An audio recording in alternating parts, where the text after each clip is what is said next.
ദിവസേ വേറെ നിവൃത്തിയില്ലാത്തതുകൊണ്ടാ. നമുക്കറിയാം സേതോട്ടാ. ഇത്രയും നാൾ കൊണ്ടുപോയത് വലിയ ലാഭം ഉണ്ടായിട്ടൊന്നുമല്ല. ഇപ്പം പ്രിയർസിന് വന്നതിന് ശേഷം 100-200 തൂങ്ങി കിട്ടുന്നത്.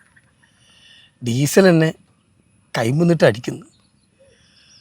വേറെ നിവൃത്തിയില്ലടാ. നമ്മളീ 2 കുടുംബത്തിന് വേണ്ടിയാണ് ഇതിങ്ങനെ ഉന്തി തള്ളി കൊണ്ടുപോകുന്ന എനിക്കറിയാം. പക്ഷേ ഒരെത്തും പണിയും കിട്ടുന്നില്ല സേതോട്ടാ. ഒരുപാട് പ്രശ്നങ്ങളുണ്ടേ. ബസ്സുകാരെല്ലാം വേറെ വഴി കണ്ടുപിടിക്കണമെന്നാണ് മന്ത്രി പറഞ്ഞത്. നാളെ മുതൽ വേറെ പണി കണ്ടുപിടിക്കാന്ന് വെച്ചാൽ ഇതല്ലാണ്ട് വേറെ പണി അറിയില്ല. എന്താവുന്നൊരു പിടുത്തം കിട്ടുന്നില്ല. എടാ എനിക്ക് വേറെ വഴിയില്ലാത്തതുകൊണ്ടാണ്.